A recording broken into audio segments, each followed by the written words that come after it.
So you mentioned South Shore. I don't want to beat a dead horse here. Let's move into some of these other areas. So I'll randomly pick like Auburn Gresham.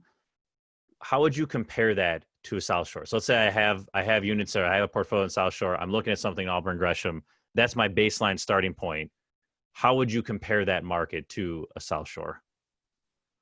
I think that, and this is my opinion, I think that South Shore has more upside. I think that if somebody wanted to go in, and I usually suggest people that are investing in the South Side, invest for what it is now, invest for the cash flow. Appreciation has been awesome over the last few years, but it's hard to really predict appreciation.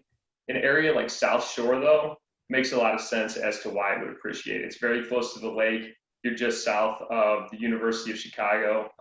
In between Hyde Park, which is where the University of Chicago is, you have East Woodlawn, which Mark mentioned earlier, and that's an area that's just blown up over the last few years as far as appreciation, and prices have gone absolutely through the roof.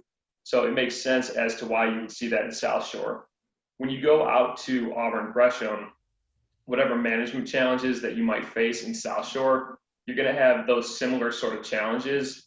I don't see quite as much upside over there, but I also see people that tend to stay in that market a little bit longer because it is a little bit more of a single family type neighborhoods over there where people just they like it. They stay a little bit longer.